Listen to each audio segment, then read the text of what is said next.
Sue Stockdale and welcome to the podcast. You know, inspiration is like a magical gift that's within all of us. It's free energy that we can give to others when we share our experiences and insights about what we have learned from life or work. Our hope is that this podcast gives you inspiration by listening to the experiences of guests from all around the world. At the moment, we're busy preparing a new series that will launch in January. And for this month, we have created a special short series on the theme of leadership and learning. It features 5 episodes from some of the other podcasts that I host. We hope that you find these episodes thought-provoking, as well as providing you with some ideas and recommendations of other podcast series that you can listen to that feature inspirational people. Today's episode on leadership and learning is from the Conscious Leader podcast series, published by The Learning Curve. I spoke to Paul Tennant, Chief Executive at the Law Society. Paul talks about some of the key characteristics that he believes are important to display as a leader, such as empathy, empowerment, and always remaining curious. I hope you enjoy this and others from this short series. Welcome, Paul, to the podcast. Thank you very much. Pleasure to be here. Now, as I said, we're looking at the topic of leadership today. And if you think about your career, Paul, I'm wondering, what are your recollection of outstanding leaders that you've worked for and what made them outstanding in your opinion? It's interesting because this type of question makes you reflect on the leaders you've observed. And I do watch people. I'm very keen to learn. But even when you identify great leaders, it's also recognizing aspects where you think, I might do that differently in the future. So I did work, particularly, one springs to mind, a great leader I worked with, but that leadership ultimately failed. But watching the leader and the qualities which really caught my imagination, it was very much about innovation, it was about energy, it was support for teams, it was vision, aspiration. And that really highlighted how somebody could really change a dynamic in an organization, take people with them. So that was absolutely fabulous. And I was very keen to capture that as a learning point and then start to use that. But you did see that progressively as that leadership went on, there was a need to really build in behind that leadership and support that leadership going forward. What I observed then was that if you didn't quite get that buy-in, didn't have the right people to support your skill gaps or the skills that the leader didn't quite have, then you weren't building on an absolutely solid foundation. So whilst I saw great leadership, I also saw the potential pitfalls that great leaders can have, because if you don't have that really strong infrastructure around you, you're going to end up going too far ahead. The organization doesn't go with you, and then you have a real concern and problem to address. So whilst great leaders are there doing great things, I think it's important to ensure that they've got great support and great people around them, because that's when you really do start to see organizations deliver. And I think that makes such a difference. And the type of impact it had for me was, it was recognizing the good and then the gaps. And I'm very keen to use those two phrases, goods and gaps, because that's what you do get. I think it also made me very curious to understand how I could learn, what I could do differently, and then how you do make sure you get that rounded proposition in how you do bring focus, your ambition, but you also make sure that that's then really embedded into the team around you. So it becomes a shared endeavor, not just a singular leader going off. That's really got to be a shared leadership to really deliver, I think. So what you're making me think about, Paul, there is if everyone is identifying their good and their gaps, there needs to be a great degree of teamness and willingness to open up and share those things. How do you create that culture of openness? I think that's about a range of things, actually. One, I think, is very much about being values-led, because all of the work I've done over the years has always been predicated on values. And the ones I really find absolutely essential about fairness, it's about openness, it's about inclusivity. And I think if you're seen to be developing that type of approach, then you create the environment that other people want to buy into that. I was mindful that one of the points for today was, what would your team think? So I did check out with my team their views and their thoughts. And this point about giving people confidence, giving them a clear steer, giving them space to give their own ideas, thoughts, their views. And important as a leader for them to challenge you, because it does make you rehearse your own thinking, rehearse your own ideas. It also means that people are feeling more involved in the plan, the aspirations and the ambitions going forward. And I do see this as about taking a mass of people forward, not one or two. So the more you get that inclusive and that engaged approach, I do think that really works. And I've always tried to make sure that people feel as if they're part of something, part of change, part of creation, part of ambition. And I think if you do that, you create the type of culture where people think, well, I've got an idea, therefore tell me what it is. Your idea is as valuable as anybody else's, so let's see what we can do with that. So it almost seems to me that whilst leadership is a key focus, it's also about creating great followership. It is, because without followers, you don't have leaders. So, it is that bit where I think at times it's not the cult of the individual, it's the cult of the team.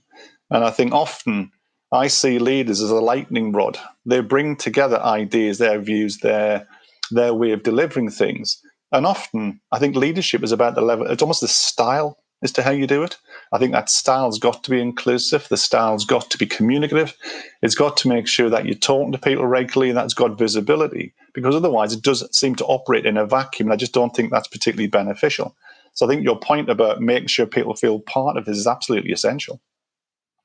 Now, as you've been in the Law Society since 2017, Paul, I'm wondering, how did you initially create the culture? How did you understand the culture you were going into and then put your stamp on it, if you like? Because that's sometimes that I think that it's those transitions that sometimes leaders find challenging. It's interesting because the starting point was to talk and ask. I think, again, as ever, I didn't presume what the culture was or wasn't. I wanted to understand what it was and what it felt like. So joining the organization, particularly that time as an interim, it's trying to listen to people and understand how they feel about things, not just the practical points of things, how do they feel about it. And there was a range of issues that came forward. And in some ways, again, it wasn't about putting my stamp on it.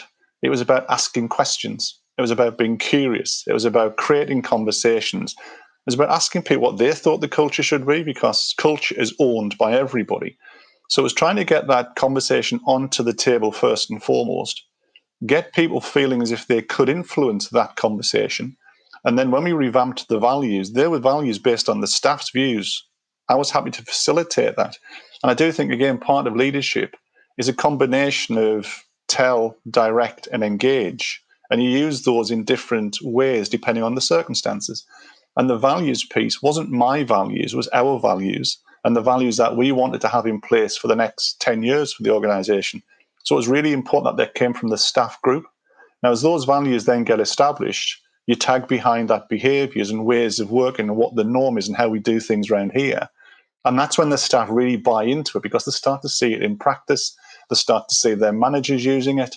They see it through the appraisal program, the setting of objectives, ongoing conversations with staff. So it suddenly becomes part of the infrastructure. So people do buy into it, then they believe in it. And I think that piece about getting belief is key, because then people do think that it's part of a culture. It's not just a fad. So I think it's about how you approach that's really important. Now, we've talked so far in our conversation, Paul, about great leadership, inspiring leadership, how you've created the culture. There's also times, I'm sure, in everyone's career where we experience poor leadership, something that was less than effective, which can also be a great learning opportunity. Have you had any experience of that in your career? And how did that impact on your own style and what you took from it? I think it was interesting. I worked with a leader who technically, and in terms of outcomes, was very effective, but wasn't a good leader because it was an overly controlling environment. There was a lack of trust. There was very little EI. And it was almost a case of catching people out rather than taking people with. And I think, again, from my perspective, what that created, what I saw, and as an employee at the time, what they got from me as well, was not all the effort I could give. They didn't get the discretionary effort as much. There was no longevity because there was no capital being earned with the staff group. I do think there was less innovation. People kept their heads down. There was a fear. And I think that affected turnover and thereby the reputation of the company. So whilst you see, on one hand, the results going out of the organization, it wasn't a great place to work, and it could be. So the thing that I took from that was, don't repeat the people side, focus on the outcomes. But actually, I thought we could have got another 30% more outcomes by having the right approach with the people and the culture. So I think it's very much about seeing this through the eyes as a manager. Good ideas do need to be converted into the right style, the right approach. I think it also, I suppose, created for me that curiosity as to what could be done differently. So whilst it wasn't the best of experience, it was a great learning opportunity. And again, that ability to watch, learn, copy, change, do differently is one of the real opportunities I think you get as a leader. You can always adjust and adapt your style to suit. Absolutely. And sometimes we can learn the most from those experiences that aren't as effective. You've already mentioned, Paul, that you took some counsel from your team as to what they thought about your leadership style. I'm wondering, therefore, if you were summarising what they might see as your top 3 leadership qualities. What did they say, or what do you believe that they would say? Well, I did check because we do 360s. I'm always very keen to get feedback. And I always take feedback as part of the PDR process, people's personal development plans. And again, I've created an environment where people can challenge and pass their opinions. From the team's perspective, it's about a range of things. Resilience is key. And particularly how you then translate that into, as a leader, my duty is to take pressure on my shoulders, not to exert pressure down through the organization. So that resilience piece is important. Empathy and empowerment, making sure that you do understand the pressures on people, but give them space to get on and use their own minds and their own initiatives. I think being respectful and having a much more open communication style, I think has helped people to recognize that the values are meant, not just said. So again, it's really important that people see and hear what you do and believe what you do. So I think the team felt that was quite an authentic approach, quite honest in terms of how I saw things. I think they felt the impact of that meant that they could give themselves more effectively, because they did feel as if there's the space to grow into, the opportunity to do things, be part of what was going on, and that I would listen to them. So I'm hearing that when we have an innate belief in other people's potential, we give them the space to do that. Ultimately, it impacts on the organization's outcomes. It does. And I do genuinely think that everybody wants to be valued. In some shape or form, everybody wants to be valued. So if you can capture that belief that you will be valued, I think you do get more. Back to my point earlier about discretionary effort, you do get more discretionary effort because people will go that extra step to support the organization. But I think it just comes back to dealing with people as people. And if you do inherently believe that your job as a leader is to maximize potential, which I think is one of the most attractive parts of the leadership role, trying to get the best from everybody, give them the space to be the best they can be, then I do think you do put real value into the organization, and you get a lot of effort from everybody, which combined gives a lot more outcomes for the organization. Now, you're in a position, Paul, of leading an organization that has members. And what I understand we've been talking about so far is how you lead your team, your staff, the board, etc. How does that, the approach that you have internally within the organization, how does that rub off, if at all, on your members? Well, it's interesting because ultimately I work for our members. So I think the most important thing for me is to make sure that the tone and the approach I set for the organization is predicated on giving the best outcomes we can for our members. So making sure that an approach which listens, members want that, which engages, members want that, which is values led, members want that. So I think I'm trying to reflect a style and approach that our members would want and they'd feel more comfortable engaged with the organization. And part of my job is then to project how we approach work, how we approach change, how we approach the future, because I've got to give members confidence that we are good enough and capable enough to do what they want us to do and to deliver what they would like for themselves, for their firms, and for society, which is part of the organization's job. So I do see it about making sure that we create a really effective internal operating environment, which members would think, that works for me, that makes sense, and it's actually having an impact. Because at the end of the day, we are judged by outputs and outcomes for our members. And I've got to try and make sure that we are seen to be leading edge, we are agile, we're responsive, we're listening, we're engaging, all the type of characteristics they'd want for themselves and for the organization, I've got to make sure are clear and demonstrable within the organization. So you're walking the talk within the Law Society. It is. That is absolutely the job. My job is to make sure that whatever I project is based on fact and solid outcomes. It's not vaporware. It's not stuff which we hope to achieve, aspire to achieve. There is good, solid progress being made, inputs and outputs being delivered, and members thinking, that works for me. That's the most important thing. If members think, that's getting a result, I appreciate that. That's all we need to achieve. So the maximizing potential ethos actually goes far wider than just those that you're leading within the organization. That's actually the belief around helping your members to do that as well. Well, part of our job with our member offer is to help people throughout their career. So it's really important that we understand what that means, what they want, when they want it, how they want it, particularly now we move into a digital environment and all the current COVID situation we're dealing with. We've seen change in society and in organizations that happened in 3 weeks, which would have taken 3 years. So I think it's really important we capture that, respond to it, and move quickly to make sure that our members can see that we're absolutely at the leading edge of thinking, of support. Because what we're trying to do is to help each person individually, within the firms, and on behalf of the profession, which is one of the real privileges of the job. You really are working with a very active profession, a very engaged profession, who want to do more, want to help society more, and offer a huge amount of public interest. We've got to keep that focused. So it strikes me, Paul, that to have that mindset and behavior of being at the leading edge, one might also imagine that that requires you to be at the leading edge of your leadership capabilities and how you're adapting and being agile. What ways do you do that? You know, there's a great phrase, the CPD, the continuing professional development.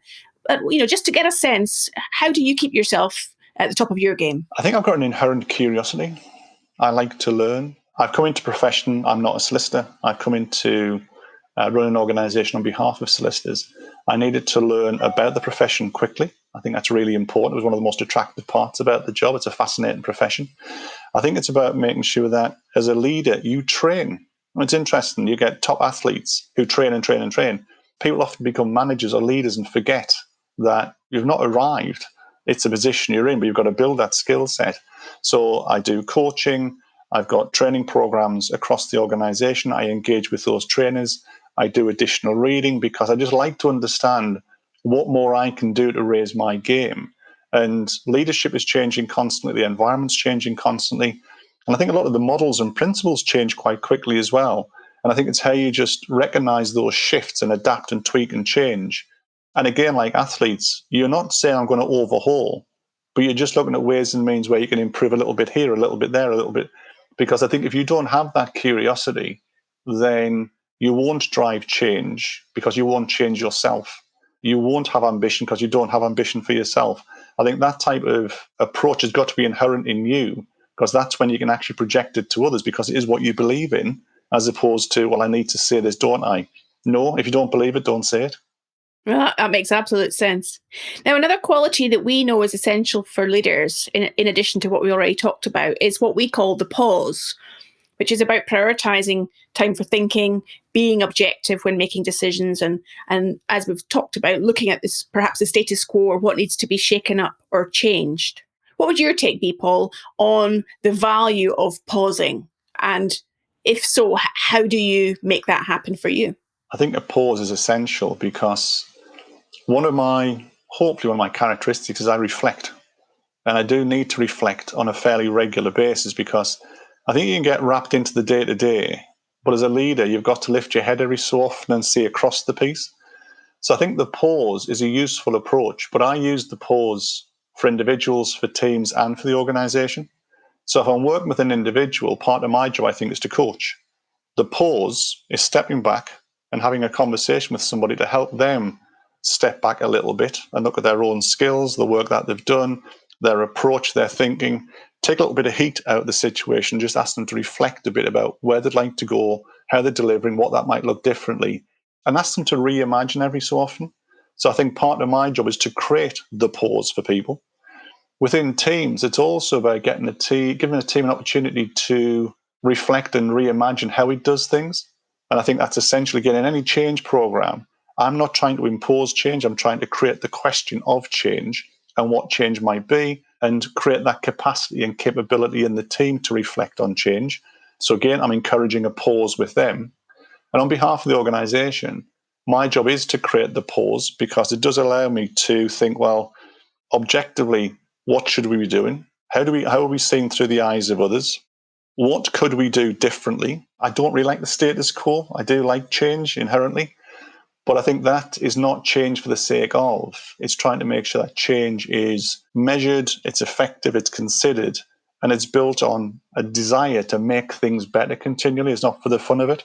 And I think if you can get that across to people, that the world is changing, the environment is changing, we must change, I think it does become part and parcel of life, as opposed to something which has to be a set piece, it's a new program, it's whatever. I think it does have to be trying to get people constantly thinking average isn't good enough. And certainly for the Law Society, I'd love us to be a world-class organisation. We have a worldwide brand. We do need to demonstrate our world-class ability because we've got brilliant skills, great things to say, excellent professional support. We need to get that across very, very clearly to people. We need to be as good as the offer we're trying to put through the profession. Therefore, we've got to continually raise our standards. So I think the Pause Act is important because that reflection does make you think, actually, other people might tell us, but you can also do quite a lot of self-diagnosis. And I think it's important. I'd rather find out myself what we're doing wrong than other people have to tell us. So I think that piece of reflection is really important. I'm getting the sense it's about pace and pause. Pace to keep the organisation and yourself moving forward. And to do that, you need to take the pause to do the reflection. You do, but that's still got to be built within a context of the direction you wish to go in. So whilst you're in pace and pause, the reason I wanted a 5-year plan for the organisation, because it does allow us to say to people, but you can see the direction, you can see the objectives, you can see the type of outcomes we'd like to achieve. So the what is quite clear. The how needs to adjust a little bit. It's a little bit of duck and dive every so often, because we've got to make sure that as the world changes, we realign our feet quite quickly, still going towards the same types of outcomes and aspirations, but guaranteed things will change continually. And COVID's a very good example. Suddenly comes inside left. Within a matter of weeks, we've absorbed it. We're dealing with it. We're still dealing with the future at the same time. So the ability to do that, I think, is essential for leaders and for organisations. So finally, Paul, what would your 3 pieces of wisdom, based on all of your career of leadership, experiencing it and being a leader, what would you encourage our listeners to take away if they may want to improve their leadership capabilities and be even more effective? So there's 3 things that continually drive me. Being curious always would be the first one, because I think that underpins the desire to learn, to practice, to be interested in what is being done, interested in what other people are doing, and what can be achieved. So that curiosity piece is really important. I think the point about pushing yourself frequently, challenging your own thinking, objective evaluation, making sure that status quo doesn't become the norm and try and disrupt that. And that's not disrupt for the sake of, but disrupt, I think, is a useful word because it puts your mind in the right place for the type of questions, the type of approach, and the type of things you want to do. And be clear that it is about your job. Your job is to push and to challenge and to be a little bit more side left than others might be. I think the third element, going back through my career, is to focus on people. It's about how you can support, how you engage, how you inspire, but importantly, create a great environment that people feel as if they can challenge. They're very clear of the expectations of them, but they've got scope as to how they do that and how they deliver it. I think it's about supporting people, having belief in them. Because I do find if you have a belief in people, they give that back to you and belief in you and the organisation. And I think that focus on people is the best way to get aspiration delivered in an organisation, because everybody wants to do well. Everybody wants to say they work for a great organisation. Everybody wants to say they've delivered great things. I think my job is just to make sure you give them the environment to do that.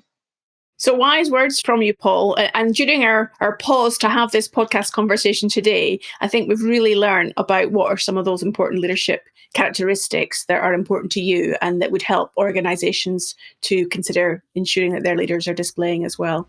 So thank you for your time today. It's been a great pleasure to talk to you. Thank you very much.